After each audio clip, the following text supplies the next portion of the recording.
Dear students, welcome to Durga tutorial online classes. सामाजिक विज्ञान की सीरीज में हम लोग आपदा प्रबंधन पढ़ रहे हैं। आपदा प्रबंधन का ये छठा भाग है, तो चलिए आज की पढ़ाई शुरू करते हैं। आपदा और सह अस्तित्व। आपदा के रूप एवं उसके प्रभाव को कम करने के उपाय। आपदा के दौरान आप किन किन उपायों को करके उसके प्रभाव से बच सकते हैं, वही आपको आज पढ़ना है। तो एक एक करके हम लोग देखते हैं।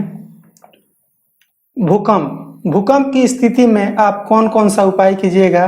तो सबसे पहले सदैव सतर्क रहना, आपदा किट तैयार रखना, भूकंप रोधी आयताकार भवन बनाना, तकनीकी दृष्टि से सुरक्षित संरचना का निर्माण करना, गलियों एवं सड़कों का निर्माण अधिक चौड़ा करना, प्रत्येक मोहल्ले के आसपास पर्याप्त खुली जगह का होना, आपदा राहत बल तैयार रखना।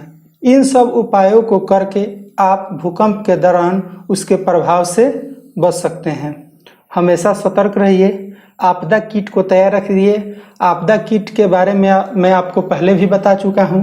आपदा किट में आप कुछ खाने पीने की वस्तुएं रखते हैं, दवाइयां रखते हैं, टॉर्च इत्यादि रखते हैं।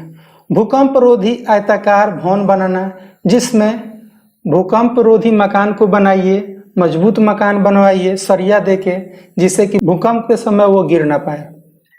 तकनीकी दृष्टि से सुरक्षित संरचना का निर्माण करना, गलियों और सड़कों का निर्माण अधिक चौड़ा इसलिए करना चाहिए क्योंकि भूकंप के समय आप आसानी से बाहर निकल के रह सकें।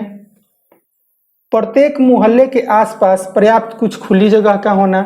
अगर प्रत्येक मोहल्ले के आसपास कुछ खुली जगह रहे तो आसानी से इंसान बाहर निकल के आपदा के दौरान या भूकंप के दौरान वहां पे रुक सकता है। आपदा राहत बल तैयार करना। आपदा राहत बल तैयार करने का अर्थ ये है कि आप गांव के या शहर के कुछ आदमी एक जगह इकट्ठा होकर अपना एक टीम बना लें, समूह बना लें, जिसमें आप लोग ये बात निर्धारित करें कि अगर कोई भविष्य में आपदा आती है तो हम लोग कैसे उससे लड़ेंगे। सुनामी के दौरान क्या करना चाहिए? तट से दूर निवास क्षेत्र विकसित करना चाहिए, वृक्षारोपण का कार्य करना चाहिए, कंक्रीट अवरोधक का निर्माण करना चाहिए, भूकंप एवं सुनामी अवरोधी मकानों का निर्माण करना चाहिए, सुनामी रिकॉर्डिंग सेंटर की स्थापना करना चाहिए, वैकल्पिक संचार माध्यम को तैयार करना चाहिए। सुनामी के दौरान संचार माध्यम ध्वस्त हो जाता है, इसलिए वैकल्पिक संचार माध्यम भी आपको रखना चाहिए ताकि आप एक आदमी दूसरे आदमी से बात कर सके। तो इन सब उपायों को करके आप सुनामी के प्रभाव से बच सकते हैं।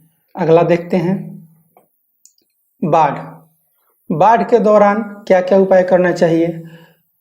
पूर्वानुमान को मजबूत करना, जल ग्रहण संरचनाओं का निर्माण करना, स्तंभ आधारित मकान का निर्माण करना, वृक्षारोपण कार्य करना, नदियों के दोनों तटों के सहारे तटबंध का निर्माण मजबूती से करना, नहरों का जाल तैयार करना, खदान बैंक का विकास करना। इन सब उपायों को करके बाढ़ के दौरान आप बाढ़ के प्रकोप से बच सकते हैं। अगला देखते हैं, भूस्खलन। भूस्खलन क्या है? सबसे पहले भूस्खलन को समझिए। भूस्खलन उसे कहते हैं जब मिट्टी या पत्थर एक जगह से खिसक कर दूसरे जगह जाने लगता है, उसे भूस्खलन कहते हैं। भूस्खलन की स्थिति में आप क्या कीजिएगा? ढुलाव स्थान पर मकानों का निर्माण नहीं करना चाहिए। भूस्खलन वाले क्षेत्र में, जिस क्षेत्र में भूस्खलन हो रहा है, वहां पे कभी भी आप ढलान वाले जगहों पे मकान का निर्माण ना करें। दूसरा, वृक्षारोपण का कार्य करना चाहिए। तीसरा, संभावित क्षेत्रों में मजबूत दीवारों का निर्माण करना चाहिए। चौथा, जल निकासी की समुचित व्यवस्था करना चाहिए। अगर भूस्खलन वाले क्षेत्र में एक जगह जल इकट्ठा हो तो उससे और खतरा बढ़ जाता है, इसलिए जल निकासी की समुचित व्यवस्था करना चाहिए। आपदा राहत बल तैयार रखना चाहिए, जो कि हर एक आपदा में आपदा राहत बल की आवश्यकता होती है, इसलिए भूस्खलन में भी आपदा राहत बल को तैयार रखना चाहिए। सूखा के समय आप क्या कीजिएगा, मिट्टी नमी आधारित कृषि का विकास करना चाहिए। जल ग्रहण संरचनाओं में जल का भंडार रखना चाहिए। सुखाड़ की स्थिति में मोटा अनाज पैदा करने की व्यवस्था करना चाहिए। चारागाह का विकास करना चाहिए। दुग्ध उद्योग का विकास करना। मिट्टी में नमी संरक्षण हेतु भूमि पर घास का आवरण रहने देना। इन सब उपायों को करके आप सुखाड़ के प्रभाव से बच सकते हैं, जिसमें सबसे पहला है कि मिट्टी नमी आधारित कृषि का विकास करना। दूसरा है जल ग्रहण संरचनाओं में जल का भंडार करना। आप अगर जल का भंडार करके रखते हैं तो आप सुखाड़ के समय उसका इस्तेमाल कर सकते हैं। सुखाड़ की स्थिति में मोटा अनाज पैदा करने की व्यवस्था करना। चारागाह का विकास करना। चारागाह यानी पशुओं के चरने के लिए एक स्थान बना के आप रखिए पहले से, जिससे सुखाड़ की स्थिति में आप पशुओं को वहाँ पे रख सकें, उनको चारा दे सकें। दुग्ध उद्योग का विकास करना।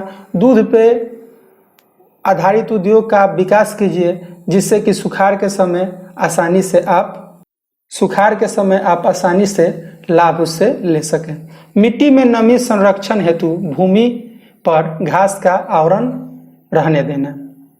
इसी के साथ आपदा प्रबंधन का ये लेक्चर समाप्त होता है। 6 भागों में ये लेक्चर पूरा कंप्लीट हो गया। आपको लिंक के रूप में PDF दे रहा हूँ, उसको आप डाउनलोड करें। उसमें क्वेश्चंस हैं, अभी तक जो मैं पढ़ाया हूँ उसी पे आधारित है। आप उसको बनाने का कोशिश कीजिए। अगर आपसे नहीं बन पाता है तो हमारे WhatsApp नंबर पर संपर्क कीजिए, हम लोग आपको उसका आंसर देंगे। अगर आपका कोई सुझाव हो तो हमें कमेंट करके ज़रूर बताइए। Thank you.